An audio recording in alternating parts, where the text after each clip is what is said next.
भाई साहब, इन दिनों बहुत चर्चा है 104 साल के आदमी को 48 साल बाद न्यायपालिका ने रिहा किया है। क्या कहेंगे, क्या प्रतिक्रिया होगी?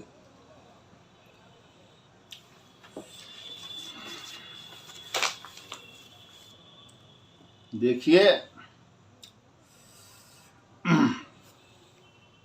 आपके जो सवाल हैं वो सिर्फ एक गरीब से नहीं जुड़ा है, सिर्फ एक बंदी से नहीं जुड़ा है, अनेकानेक ऐसे केस हैं। मैं सबसे पहले उठाना चाहूँगा हमारे देश की महामहिम राष्ट्रपति महोदया द्रौपदी मुर्मू जी। जब वो झारखंड में थी,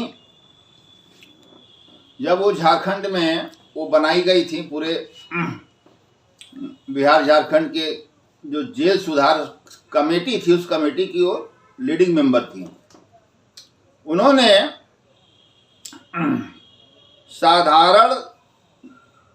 ये कहा कि ये सम्मेलन था राष्ट्रीय जिला न्यायपालिका सम्मेलन के समापन समारोह में 1 सितंबर 2024 को महामहिम द्रौपदी मुर्मू जी ने रूधे गले से अपने जेहन में छिपे दर्द को, जो उन्होंने जेलों में देखा, उसका बयान किया और न्यायाधीशों से, जजों से, न्यायमूर्ति लोगों से अपील किया। क्या अपील किया मैं बताना चाहता हूं, शॉर्टकट में। उन्होंने कहा, मुर्मू जी ने कहा, साधारण में एक कहावत है, भगवान के घर में देर है अंधेर नहीं। देर कितने दिन तक हो सकता है? प्रश्नवाचक चिन्ह। 32 साल, 12 साल, प्रश्नवाचक चिन्ह। 20 साल, 10 साल, प्रश्नवाचक चिन्ह। हम लोगों को सोचना चाहिए कि तब तो जिसको न्याय मिला 32 साल के बाद शायद उनके चेहरे से मुस्कान ही खत्म हो गई, खुशी ही गायब हो गई। मुस्कान खत्म हो जाएगा, जिंदगी ही खत्म हो जाएगी। इसके बारे में बहुत ही गहरे से सोचना चाहिए। उन्होंने कहा कि महोदय, मैं आप लोगों से रिक्वेस्ट करती हूं। चीफ जस्टिस ऑफ इंडिया भी बैठे थे चेयर के बगल में, रिटायर्ड हो गए, चंद्रचूड़ साहब थे। उन्होंने कहा रूधे गले से, मैंने देखा है, सुना है टीवी पर। उन्होंने आह्वान किया और अपनी आप बीती और अपना जेल की जो जेल सुधार कमेटी की जो लीडिंग मेंबर थी, तो वो अनुभव उन्होंने बताया कि जब मैं जेलों में गई, दौरा करने में हमेशा जाती थी, और तो मैंने ये देखा कि कोई 32 साल से जेल में है, कोई 35 साल से है, कोई 24 साल से, कोई 12 साल से है। तो 32 साल में उन्होंने सवाल उठाया कि ये गरीब लोग हैं, उसमें गरीब बहुत ज़्यादा हैं। ये आपको देखना होगा, जजों को संबोधित, ये आपको देखना होगा, ये आपको सोचना होगा। मेरा अनुरोध है आपसे कि आप इस चीज़ को समझें कि जो दबे कुचले लोग हैं या अन्य, उनकी भरमार है। क्यों? क्योंकि उनके घर में खाने को कुछ नहीं, तो आप इनको बेल भी नहीं दे रहे हैं, सजा भी नहीं कर रहे हैं, बेल भी नहीं दे रहे हैं। ये तो गलत है। आप लोग से मैं निवेदन करती हूं कि आप लोग जाइए, जज महोदय लोग, आप लोग जाइए और जेलों का निरीक्षण करिए और देखिए कितने ऐसे हैं जिनको न जमानत है, छोटी छोटी केसों में बंद हैं, 307, 302 में नहीं, 395, 96, 97 में नहीं, कितने छोटे छोटे केसों में बंद हैं और उनको बेल नहीं मिल रहा है। बेल दिलावे कौन? बेल की सुनवाई कौन करेगा? वकील का पैसा जब उसके पास रहेगा तब ना। तो हर जेलों में हर महीने चीफ जुडिशियल मजिस्ट्रेट जाते हैं और जाते हैं सुपरिटेंडेंट जेलर कमरा में बैठ के चाय पी के अपना लेके चल देते हैं। परेड वरेड कुछ नहीं देखते, किसी का क्या हाल है, क्या मर रहा है, क्या जी रहा, कोई मतलब नहीं है। हमारे देश की लोकप्रिय प्रधानमंत्री और लोकप्रिय राष्ट्रपति द्रौपदी मुर्मू जी, जिनका जीवन ही जंगलों में बीता, आदिवासी क्षेत्रों में बीता, उन्होंने काम किया उनके लिए, उनको सिखाया पढ़ाया। ऐसी राष्ट्रपति के उद्बोधन का मजाक उड़ाया गया जुडिशियल सिस्टम द्वारा। लगता है कि जुडिशियल सिस्टम को पैरालिसिस मार दिया है। न रसराज काम करेगा, न बृहत्वा चिंतामणि रस काम करेगा, न योगेंद्र रस काम करेगा, और न इसमें कोई दवाई काम करेगा। आप पुलिस लाती है, रिमांड बनवाती है, आप रिमांड बना के जेल भेज देते हैं। आप ये भी नहीं सोचते कि इसका गुनाह क्या है। देख लें, एक नरेश करके था, मारा गया, मुन्ना बजरंगी के खिलाफ गवाह था, हर तारीख पर पहुंचता था, और उसी को उठा के तत्कालीन मड़ुआडी इंस्पेक्टर मिस्टर यादव जी ने उसको जेल में डाल दिया। कहा यही है, यही वारंटी है। अब उसको साबित करने में नरेश को 1 साल लग गया कि हम वो नहीं है जिनको, हम तो साहब आपको मुकदमा नहीं, हम तो लड़ रहे हैं साहब। ठीक है, खैर, तो जुडिशियल फंक्शन अगर ब्रेक डाउन होगा तो इस देश का लोकतंत्र और इस देश का संविधान कमजोर हो जाएगा।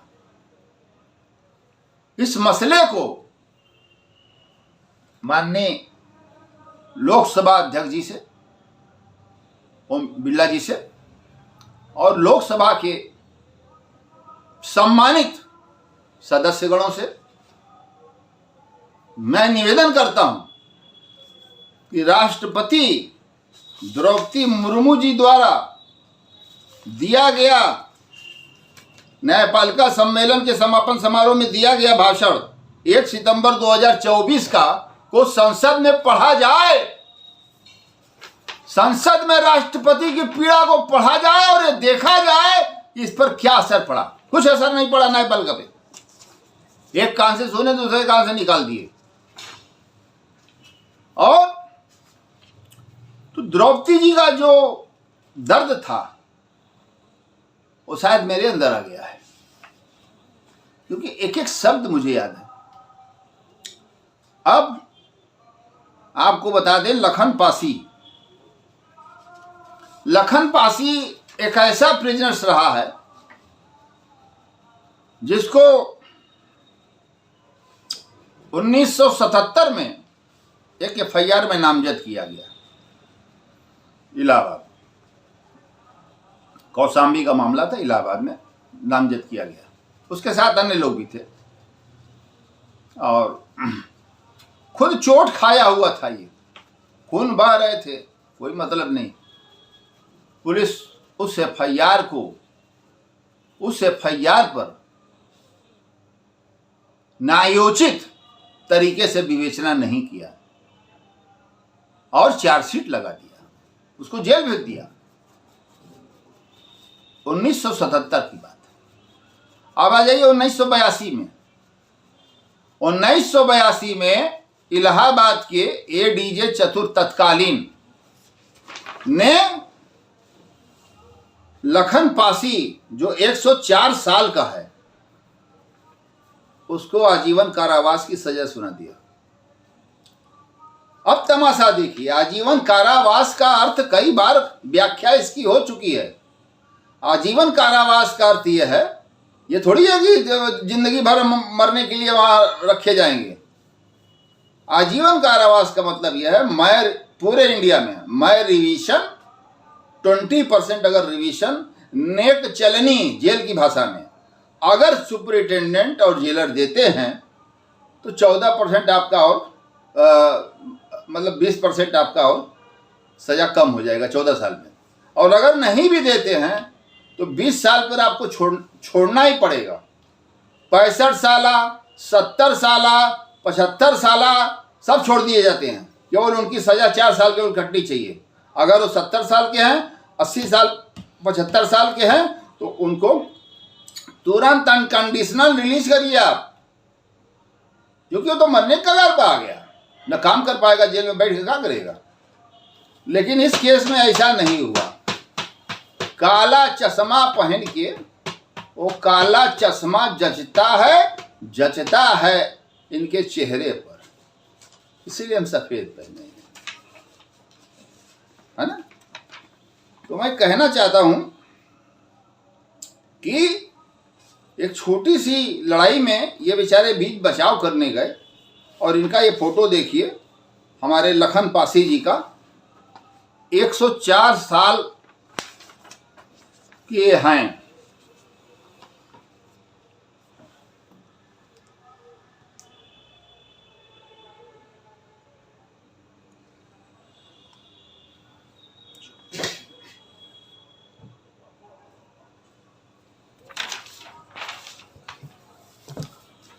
ये है express opinion, the Indian express, released act 104 Lakhan Pasi case shows us why we need people centric courts। ये देखिए हाई कोर्ट का, हाई कोर्ट ने 48 साल बाद जून 9, 2025 को ये फैसला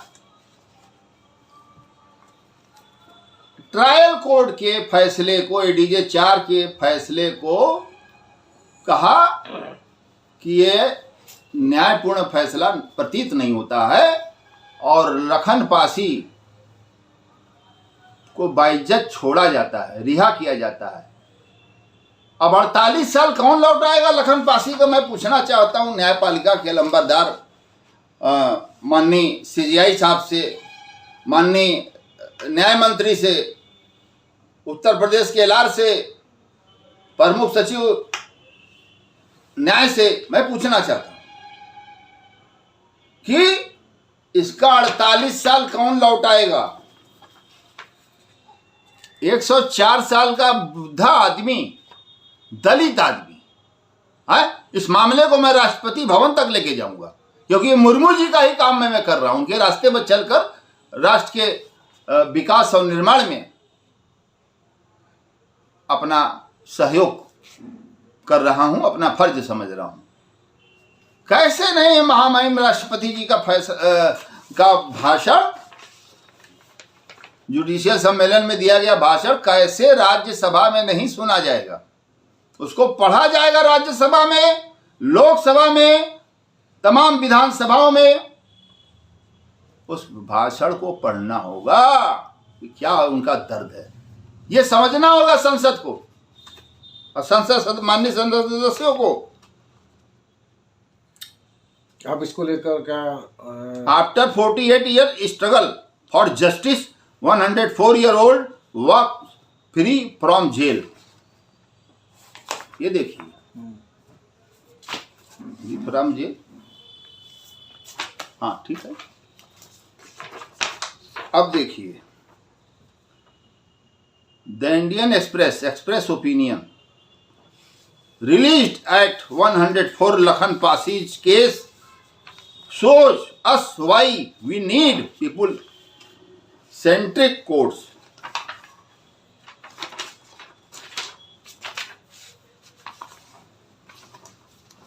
अब आप सोचिए,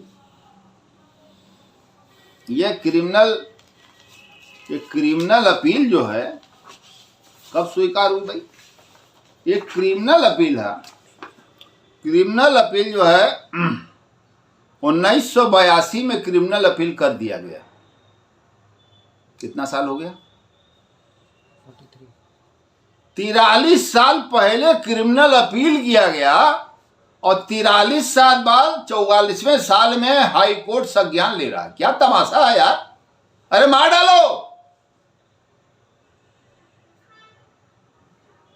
अब बड़ी बेहयाई से अब कह रहे हो कि ये निर्दोष है। अरे क्या करे जेल से निकालने का, अगर जज साहब आप खाना नहीं खिला सकते? आपका भी नैतिक दायित्व है, अपने दायित्वों के निर्वहन से न्यायपालिका नहीं हट सकती है।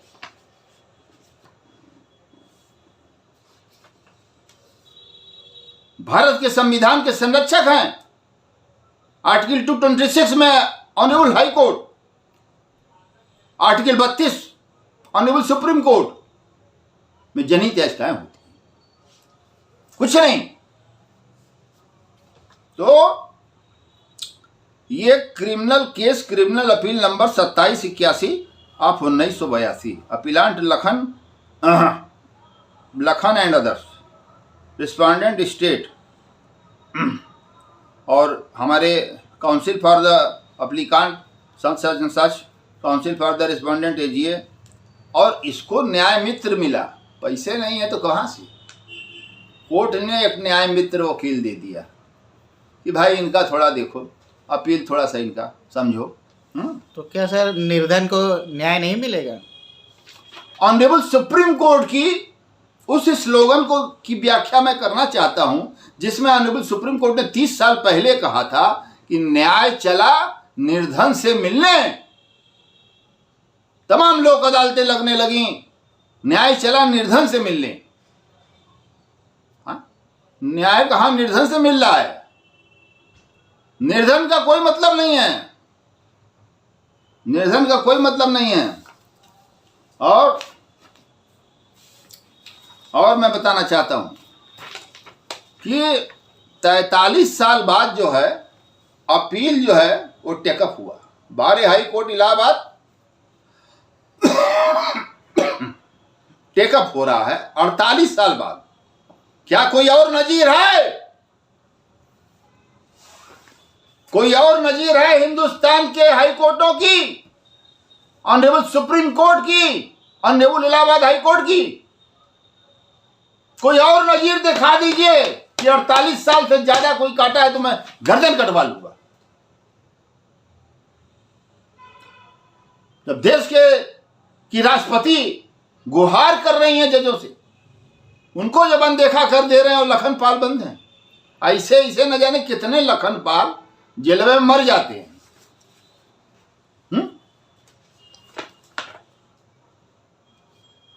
गवाही को आप आधार मानते हैं, गीता पर हाथ रखवाते हैं कि गीता पर हाथ रख के बोलो। सब गीता पर हाथ रख के झूठ बोलते हैं, सब झूठ बोलते हैं। एक आध कोई सही बोलता है तो राकेश नाइक बोलता होगा, और एक आध कोई सही हो सकता है। अरे आप उसके लड़की लड़का को खड़ा कराइए,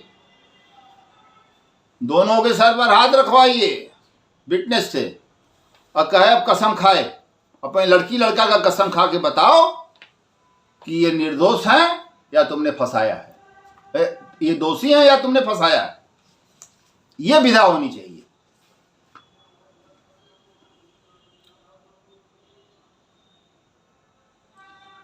निष्कर्ष सुन लीजिए माननीय उच्च न्यायालय इलाहाबाद का। माननीय उच्च न्यायालय इलाहाबाद का निष्कर्ष मैं आपको सुना रहा हूं, जो इस प्रकार है। दृष्टांत देखिए, पैरा 11 निष्कर्ष। इस प्रकार से यह निष्कर्ष निकाला जा सकता है कि ट्रायल कोर्ट ने उचित न्याय नहीं दिया है। अगर ट्रायल कोर्ट ने उचित न्याय नहीं दिया लखन पासी को, तो ट्रायल कोर्ट के जज के खिलाफ क्या आपने मिसकंडक्ट पारित किया? उस जज के खिलाफ कोई कार्रवाई हुई? नहीं होगी। 48 साल जिसको आप जेल में रख दिए, अब उसका अपील तो आप जल्दी से करके हटाएंगे। गरीब बाबरी बाबी 48 साल से पड़ा है, यहां धूल खा रहा है, क्योंकि उस फाइल पर कोई रुपया रखने वाला ही नहीं है। तो बाबू पेश क्या करेगा? पेशकार क्या पेश करेगा? हैं? क्यों लाएगा? वो पड़ी रहेगी जी, कोई सुनने वाला नहीं। जेल की 4 दीवारी के अंदर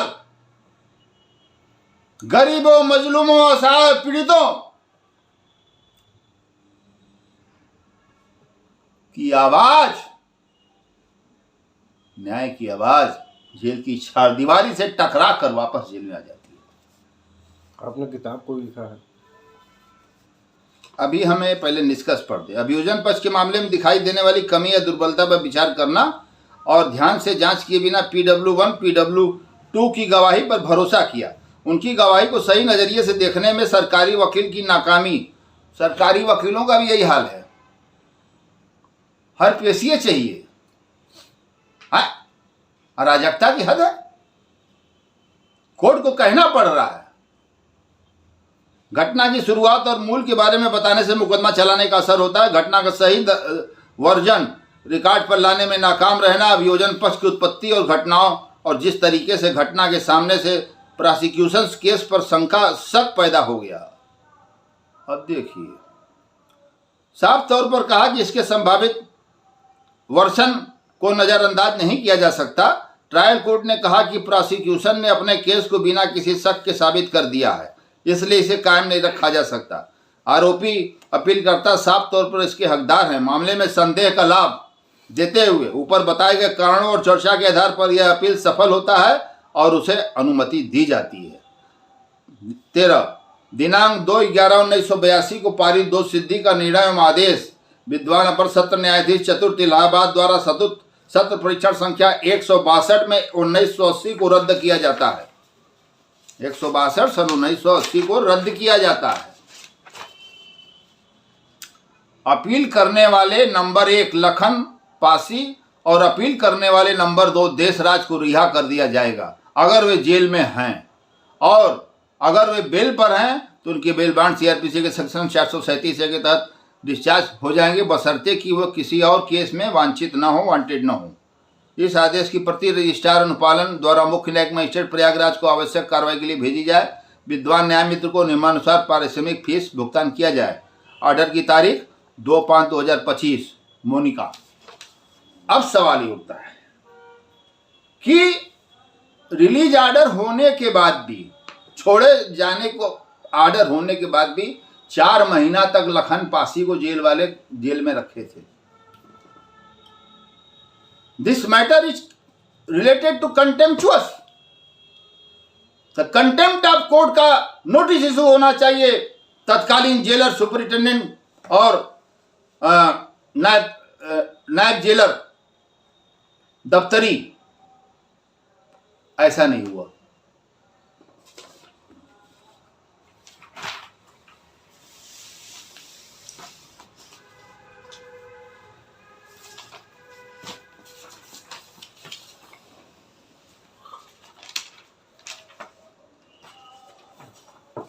ये देखिए, ये दैनिक जागरण है।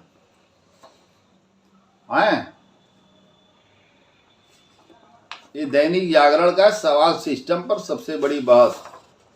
ये देखिए,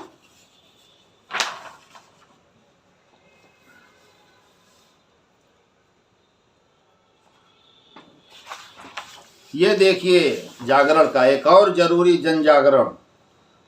तराजू बना हुआ है, न्याय की देवी खड़ी हैं और हथौड़ा भी। जाली LLB में जज साहब जब देखे कि वकीलों के बीच में झड़प हो रही है, लड़ाई हो रही है, हंगामा हो रहा है, तो उन्होंने इतना तेज अपना हथौड़ा पीटा कि वो जो है 4 खंड में बिखर गया।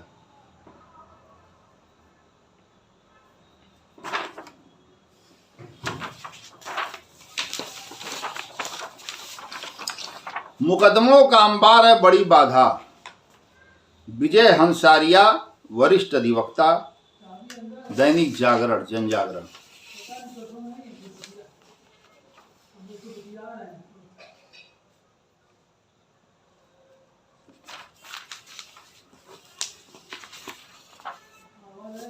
ये देखिए, दविक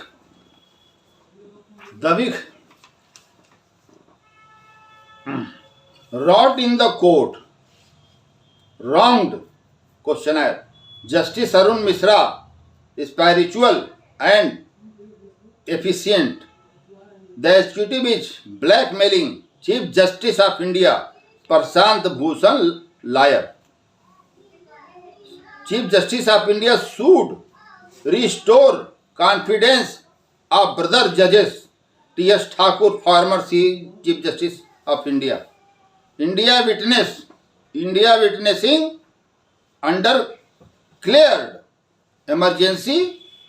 Biswajit Bhattacharya x additional solicitor general.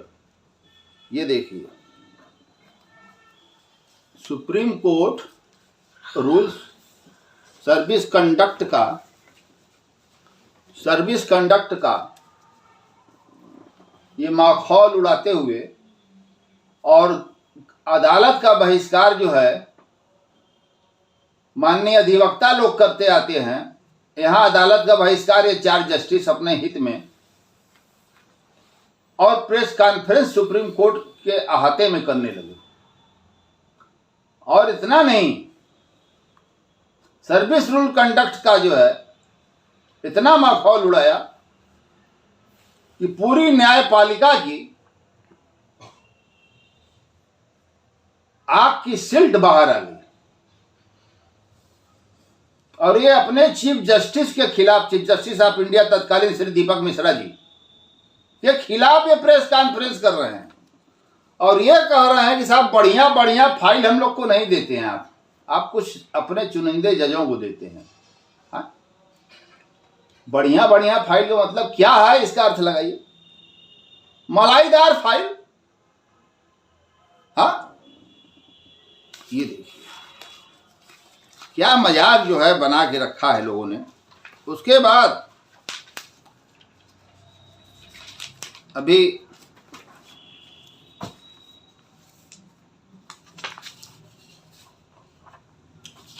Honourable supreme court की एक और पीठ ने इलाहाबाद हाई कोर्ट के जजों पर की टिप्पणी। श्याम सुमन पत्रकार, नई दिल्ली। क्या बोले थे जस्टिस मार्कंडे काटजू? जस्टिस काटजू ने 26 नवंबर को अपने आदेश में कहा था कि इलाहाबाद हाई कोर्ट में कुछ सड़ रहा है, यहाँ कुछ जजों की ईमानदारी संदेहास्पद है, कुछ जज अंकल्स जज सिंड्रोम से पीड़ित हैं। उन्होंने हाई कोर्ट के मुख्य न्यायाधीश से आग्रह किया था कि ऐसे जजों का तबादला किया जाए। खारिज हो चुकी है हाई कोर्ट की अर्जी। सुप्रीम कोर्ट की तल्ख टिप्पणियों का हाई कोर्ट ने विरोध किया था और संशोधन अर्जी लगाकर टिप्पणियां हटाने की मांग की थी, लेकिन जस्टिस काटजू ने 10 दिसंबर को यह अर्जी खारिज कर दी और कहा कि प्रतिक्रिया करने के बजाय हाई कोर्ट आत्ममंथन करे और सोचे ऐसा क्यों हो रहा है। ऐसा क्यों हो रहा है? भूमि अर्जन के मामले में गाजियाबाद विकास प्राधिकरण की अपील पर टिप्पणियां। Justice MK. शर्मा ने कहा कि वह जस्टिस काटजू की टिप्पणियों से सहमत। हाई कोर्ट बेंच ने अंतरिम आदेश की रिवीजन पर याचिका ही स्वीकार कर ली थी। जस्टिस मार्कंडे काटजू जैसे ईमानदार, डेड ऑनेस्ट न्यायमूर्ति जैसे लोगों के विचारों से और उनकी कार्रवाई से कुछ न्यायपालिका पर कुछ असर पड़ा। नहीं, सुप्रीम कोर्ट बोल रहा है, आप कह रहे हैं इसको हटाइए। उन्होंने कहा हम नहीं हटाएंगे। न्याय पर भारी नातेदारी तहलका मैगजीन है।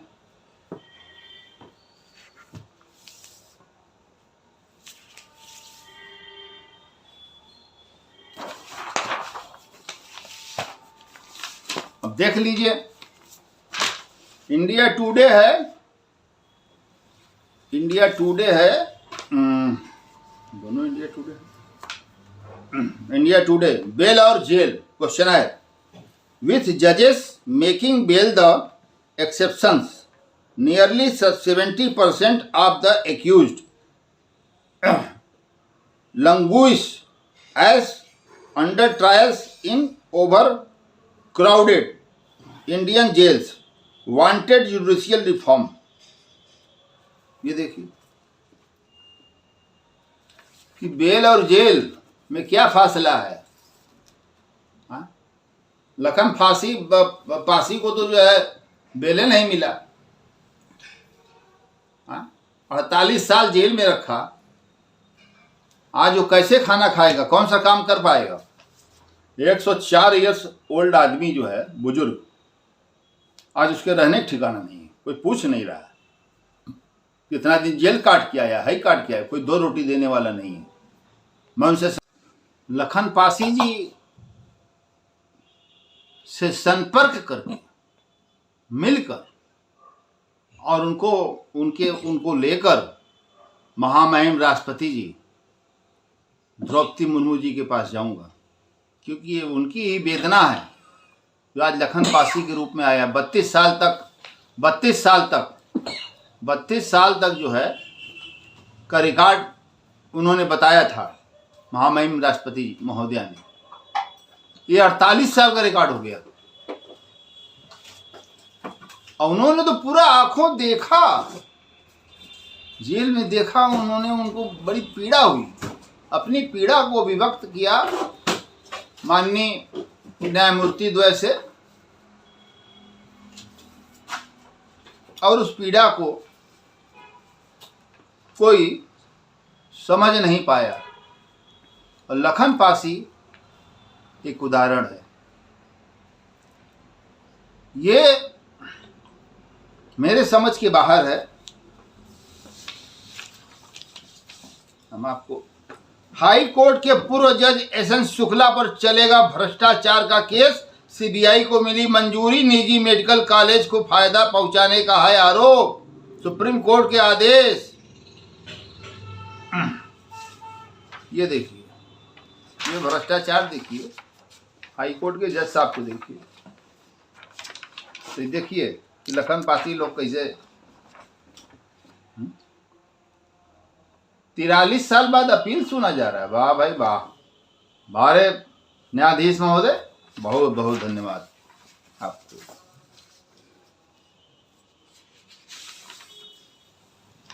अब देखिए, जजों के खिलाफ महाभियोग पर बयानों से सुप्रीम कोर्ट दुखी हो गई है। महाभियोग पर महाराजनीति दुर्भाग्यपूर्ण, प्रधान न्यायाधीश दीपक मिश्रा के खिलाफ महाभियोग संबंधी नोटिस सौंपा, कांग्रेस ने मनमोहन सिंह को रखा दूर।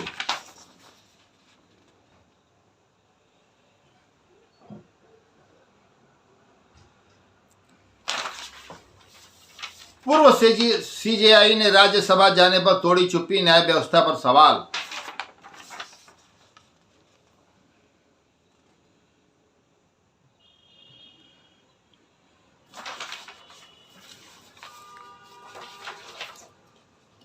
आप देखिए,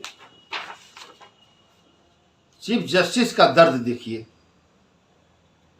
तत्कालीन चीफ जस्टिस कॉन्फ्रेंस में भावुक हुए सीजेआई टीएस ठाकुर साहब, भावुक हो गए। ये देखिए, रो रहे हैं। The Times of India Delhi edition, रो रो कर न्यायपालिका के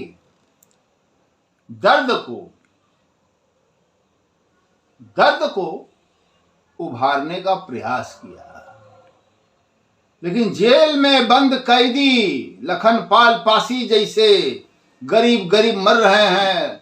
लाठी डंडा जेलर रोज पटक रहा है, मार रहा है, खेती कराया जा रहा है। सेंट्रल जेल का ट्रैक्टर और कैदी, सेंट्रल जेल से ट्रैक्टर और कैदी निकलते हैं, ट्रैक्टर में बैठ के, और जिला जज वाराणसी के कंपाउंड में, उनके मकान के अंदर जो पूरा 10 बीघा का है, उसमें वो गेहूं और चावल और चना चूनी ये सब बोते हैं, जेल के कैदी। अरे जज साहब, माननीय जिला जज साहब जी, अरे जेल वाले तो मार ही रहे हैं उसको, आधा खाना पेट मिल रहा है और आप भी मार रहे हैं। ऐसे सिस्टम नहीं चलेगा।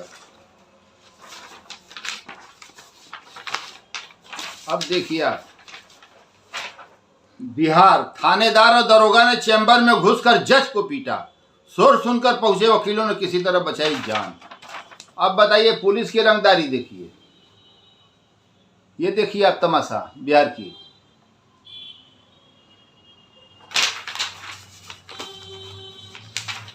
ऑनरेबल सुप्रीम कोर्ट ने कहा न्यायपालिका भी दूध की धूली नहीं। नई दिल्ली, विवेकाधीन का दुरुपयोग, आपातकाल के दौरान मौलिक अधिकार निलंबित, यानी आर्टिकल 21 को सस्पेंड कर दिया गया। करने की इंदिरा गांधी सरकार के फैसले पर 5 सदस्यीय संविधान पीठ ने लगाई थी मुहर। ये देखिए,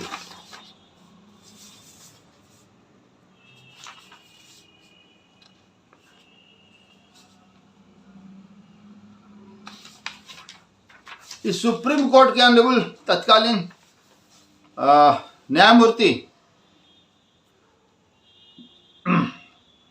ने तत्कालीन सीजेआई दीपक मिश्रा जी पर आरोप लगाते हुए ये कहा था, सुप्रीम कोर्ट के जज भड़के, सरकार और न्यायपालिका की दोस्ती खतरनाक।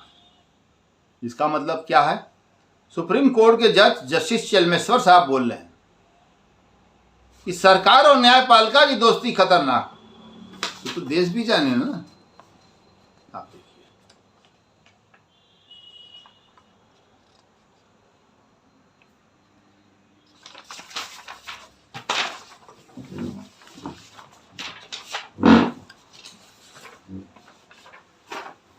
उत्तर प्रदेश में नेता, अपराधी और पुलिस का गठजोड़ कोर्ट।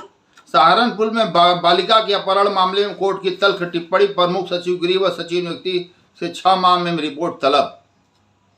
लोगों को आरोपियों से अधिक पुलिस से लड़ना पड़ रहा है। राजनेता, अपराधी, पुलिस गठजोड़ आम लोगों को परेशान कर रहा है। पुलिस दुधारी हथियार जैसी खतरनाक हो गई है। Allahabad high court.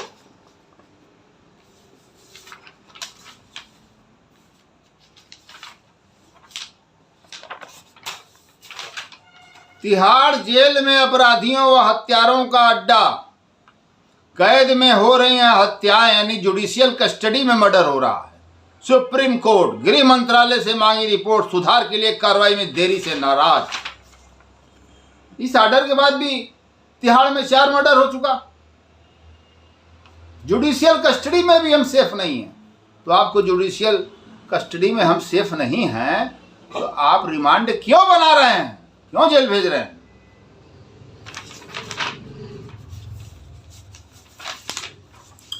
न्यायपालिका में सुप्रीम संकट हो गया है।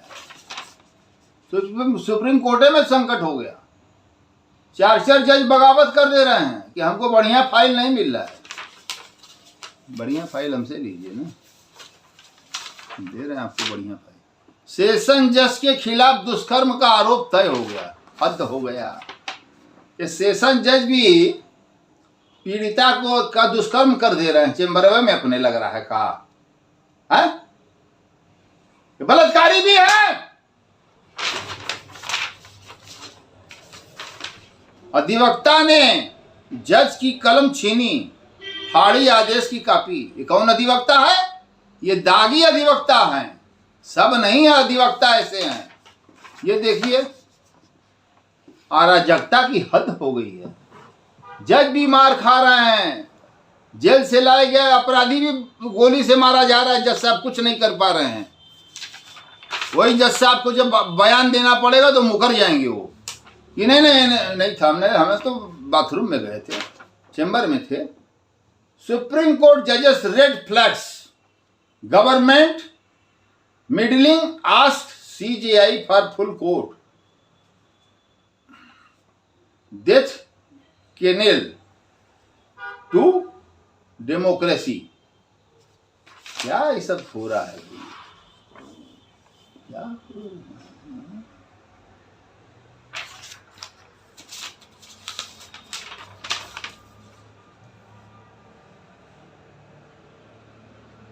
जांचिए अराजक वकीलों की काली कमाई, यानी दागी वकीलों की। अवैध कब्जों की बढ़ती शिकायतों पर हाई कोर्ट ने दिया आदेश। लखनऊ, वकीलों के भेष में अराजक तत्वों द्वारा जमीन और मकान पर कब्जा करने की घटनाओं के मद्देनजर हाई कोर्ट की लखनऊ पीठ ने ऐसी काली कमाई की जांच के लिए आयकर अधिकारियों और केंद्रीय प्रत्यक्ष कर बोर्ड के अध्यक्ष को जांच का आदेश दिया है। ये हाल है, बताइए भैया, आदमी कहाँ महफूज है?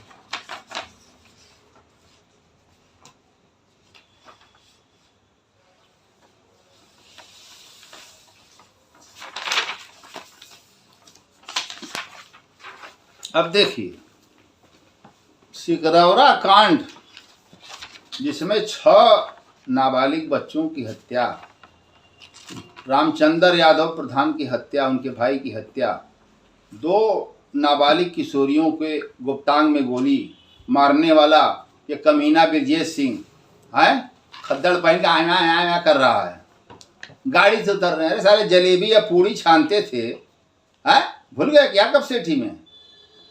सब जलेबा पूड़ी छानते थे, और आज जो है आदमियों को छान दे रहे हैं, नोटे छान दे रहे हैं। ये देखिए इतना मोटा मोटा मैंने लिखा है जस्टिस दीपक मिश्रा जी को, और पूरे सबूत के साथ। कार्रवाई सिफर सिफर, बंद लिफाफा वापस कर दिया जाता है, और धमकाया जाता है कि आज के बाद ये सब मत लिखना हमारे। तो किसके यहाँ लिखेंगे?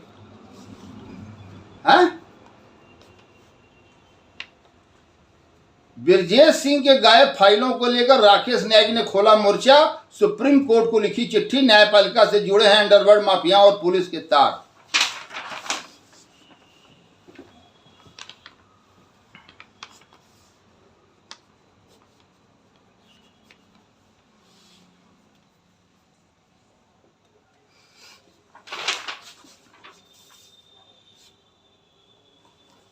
ये देखिए जेल पर रिसर्च है। देखिए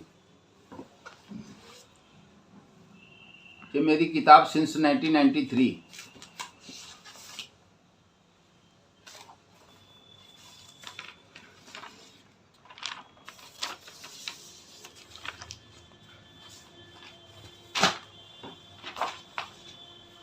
एक डॉक्यूमेंट्री मेरी आई, भारद्वाज इंटरटेनमेंट की प्रस्तुति, सत्य घटनाओं पर आधारित डॉक्यूमेंट्री न्यायिक तेरा दास माँ, अहिंसा परमो धर्म। ये देखिए पब्लिक कैसे भाग रही, कैसे AK-47 से गोली चल रहा है।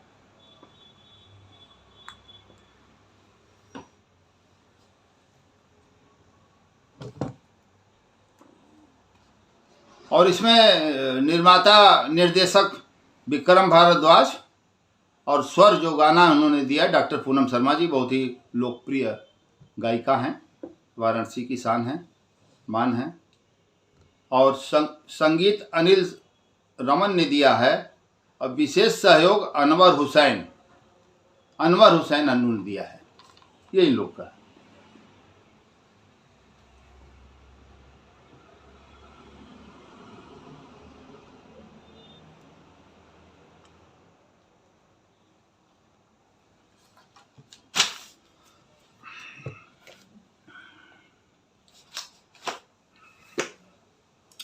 ये मैंने चुनाव आयोग एवं मुख्य चुनाव आयुक्त 2009 लोकसभा इलेक्शन के दौरान मैंने ये किताब को जन्म दिया, क्योंकि चुनाव में बड़ी धांधली मुख्य चुनाव आयुक्त के ऊपर उंगलियां उठने लगी। मैंने कहा कि अपरिहार्य हो गया है, TM सेशन जैसा आदमी अब नहीं रहा। ये देखिए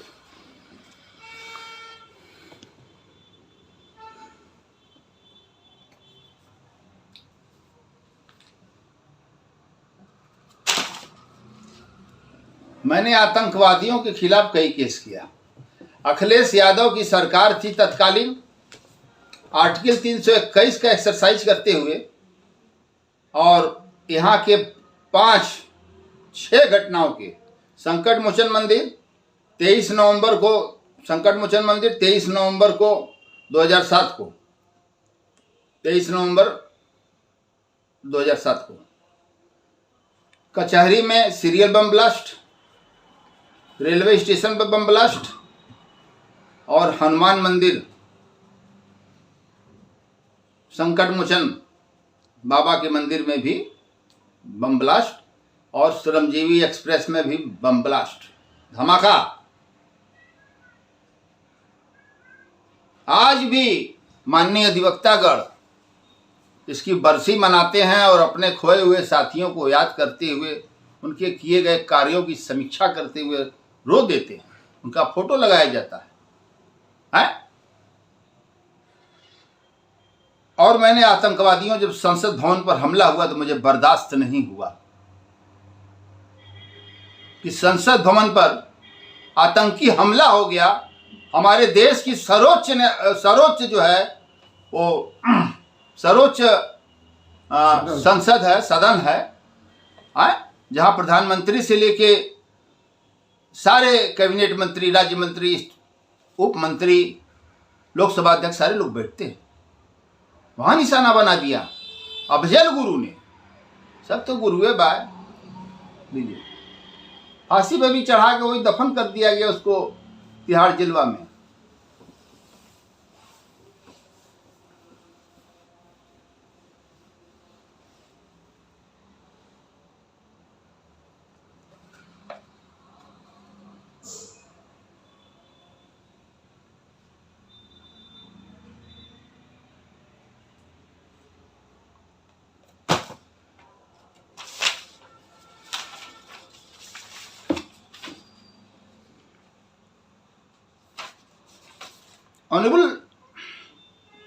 ऑनरेबल सुप्रीम कोर्ट का, ऑनरेबल हाई कोर्ट का ये मत है, ये दृष्टांत है, ये कहा है कि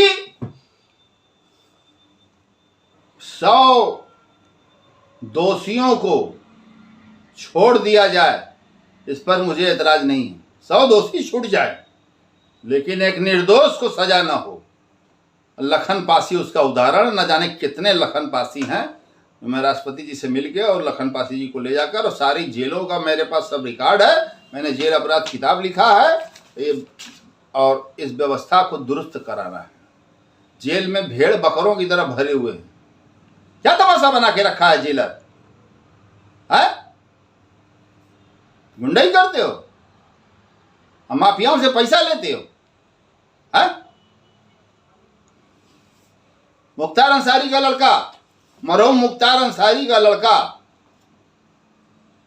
जेल में रुपया देकर, उसके पास से रुपया भी कैश भी बरामद हुआ, फॉरेन एक्सचेंज का भी पैसा बरामद हुआ।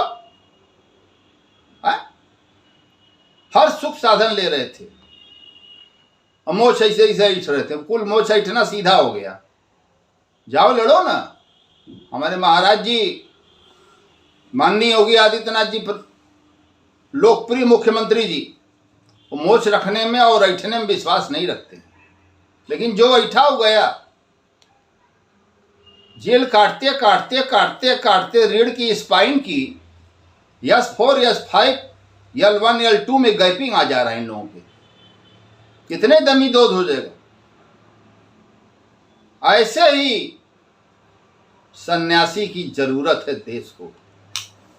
और माननीय नरेंद्र मोदी जी और अमित शाह जी गृह मंत्री और प्रधानमंत्री के रूप में, बनारस के सांसद के रूप में एक लोकप्रिय हैं और अपना काम कर रहे हैं। नक्सलाइटों को मिटा डाला अमित शाह जी ने। नक्सलाइट सरेंडर करने लगे, मरने लगे।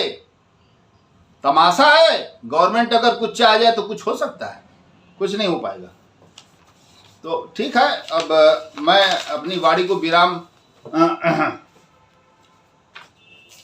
विराम देने से पहले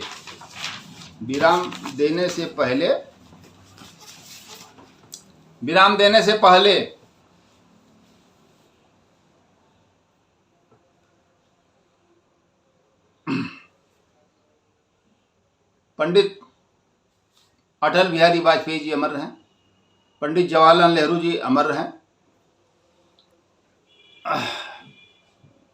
हमारे मौलाना अबुल कलाम आज़ाद साहब अमर रहें, वीर अब्दुल हमीद जी अमर रहें, और महात्मा गांधी जी अमर रहें, संपूर्णानंद जी अमर रहें जो उत्तर प्रदेश के मुख्यमंत्री है, नारायण दत्त तिवारी जी भी अमर रहें, डॉक्टर राजेंद्र प्रसाद जी अमर रहें, जाकिर हुसैन साहब अमर रहें, और अलावा इसके